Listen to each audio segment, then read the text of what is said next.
Hello दोस्तों, मैं हूं जनक और आप देख रहे हैं डबल ई वाला। सो हमने अपना एक चैप्टर पॉलिनोमियल कंप्लीट किया और ये दूसरा 10th का दूसरा चैप्टर है जिसका नाम है pair of linear equation in two variables. Okay, so सबसे पहले मैं इसका इंट्रोडक्शन करूँगा। तो means linear equation in two variable किसे बोलते हैं? अगर इसको एक फॉर्मल वे में लिखे तो ऐसे लिख सकते हैं A X plus B Y plus C. Means जिसमें two variable X and Y भी आ जाएंगे, लीनियर इक्वेशन आ गया कंप्लीटली। सो इसको हम बोलेंगे linear equation in two variable. इसमें भी कुछ कंडीशंस हैं कि like A B C are real number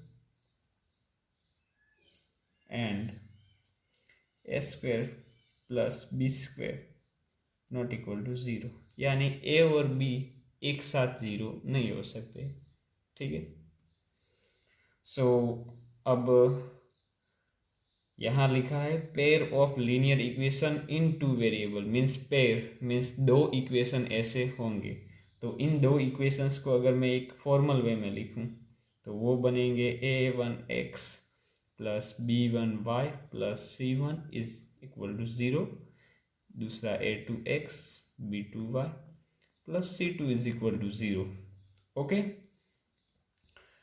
so इसमें भी ये लिख लेते हैं a1 b1 c1 and a2 b2 c2 are real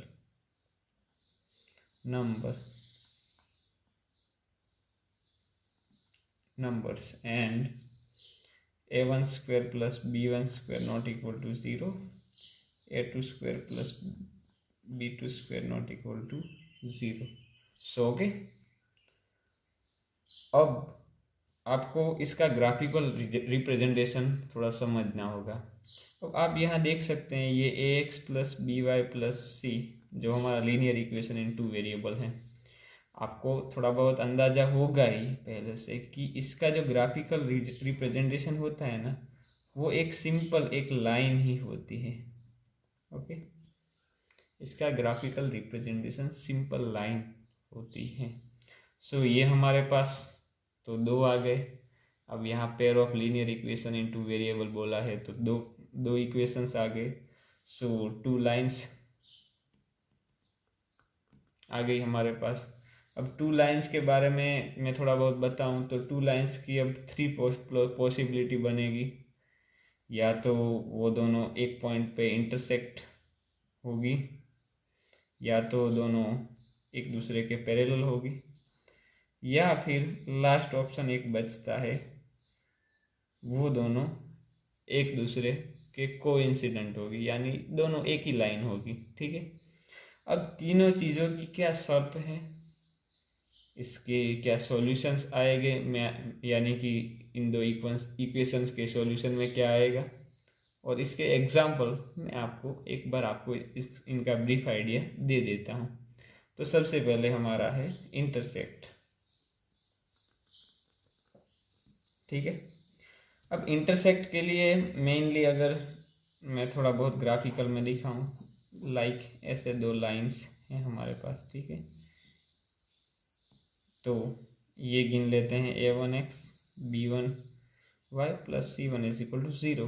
ये गिन लेते हैं a2x plus b2y plus c2 is equal to 0। ठीक है, अब इसमें कंडीशन क्या है, तो वो मैं कंडीशन अगर आपको बताऊं तो कंडीशन मेनली इसमें ये होगी कि a1 upon a2 is not equal to b1 by b2। Okay, और इसके सॉल्यूशन की बात करें, मीन्स इन दोनों इक्वेशंस के x और y का सॉल्यूशन, अगर सॉल्यूशन की बात करें तो इसमें सॉल्यूशन में यूनिक सॉल्यूशन आएगा,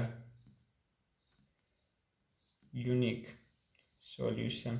ओके, और यूनिक सॉल्यूशन कौन सा होगा, जहाँ भी ये दोनों इंटरसेक्ट करेगी, ये दोनों लाइनें जिस भी पॉइंट पे इंटरसेक्ट करेगी उसे हम सॉल्यूशन मानेंगे।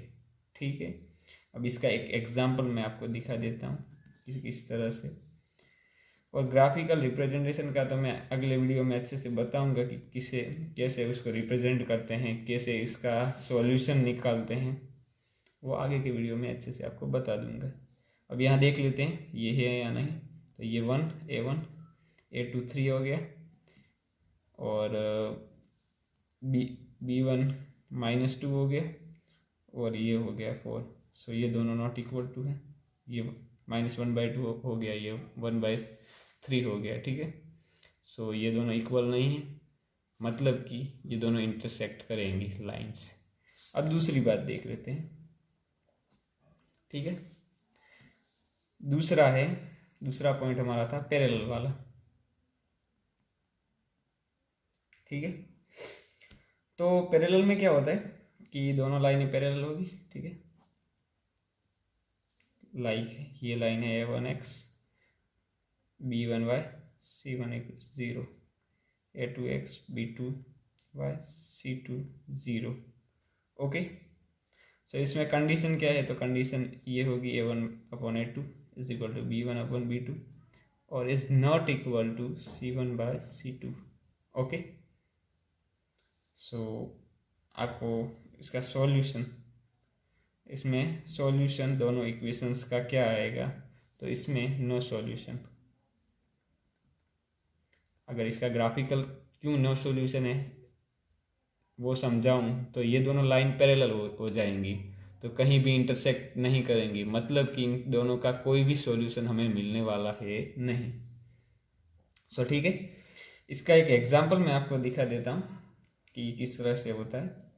x + 2y - 4 = 0, एंड दूसरी लाइन है 2x + 4y - 12 = 0। So A1 1, A2 2, B1 2, B2 4, and C1 - 4 and C2 - 12। ये दोनों तो इक्वल हो गए, 1/2 1/2 हो गया, ठीक।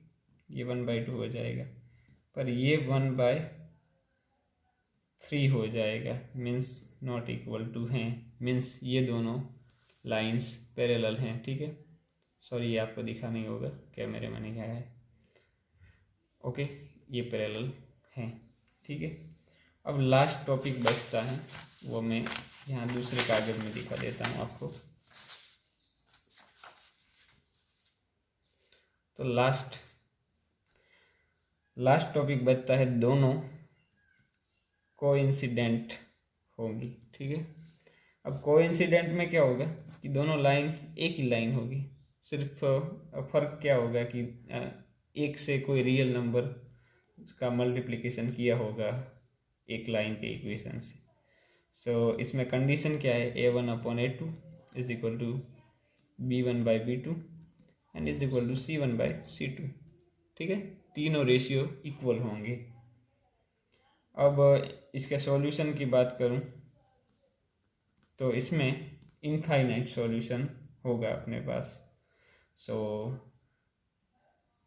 अब इनफाइनाइट, आपके मन में सवाल आया होगा इनफाइनाइट सॉल्यूशन क्यों, तो इसका मेन रीज़न है कि ये दोनों एक ही लाइन है। सो आपने 9th क्लास में भी पढ़ा होगा, अगर एक लाइन है तो उसके इनफाइनाइट सॉल्यूशन निकल दे, लाइक x कुछ रख दिया और y मिल जाएगा, फिर से x कुछ और रख दिया और y दूसरा मिल जाएगा, मीन्स ऐसे इनफाइनाइट तक सॉल्यूशन हम निकाल सकते हैं, ठीक है। सो अब एक एग्जांपल आपको दिखा देता हूँ इसका, like 2x + 3y - 9 = 0 and 4x + 6y - 8 = 0, okay. अब इसका रेशियो ले लेते हैं, A1 2, A2 4, B1 3, B2 6, C1 - 9 and -8 C2, ठीक है। तो ये दोनों, ये 1/2 हो गया, ये 1/2 हो गया, और ये भी 1/2 हो गया, तीनों इक्वल हैं। सो ये लाइन कोइंसिडेंट है, यानी कि दोनों लाइन एक ही हैं, ठीक है। तो आपने इसमें लाइन के बारे में सीखा। अब अगले वीडियो में मैं आपको ग्राफिकल रिप्रेजेंटेशन सिखा दूंगा कि किस तरह से दोनों लाइनों का सॉल्यूशन ढूंढा जाता है ग्राफिकल वे में, और आगे भी उसके 3 टाइप के सॉल्यूशन आते हैं, आगे भी वो भी आपको सिखा दूँगा। सो थैंक यू एंड बने रहिए हमारे साथ। Thank you for watching and subscribe my channel for next best video. Okay bye.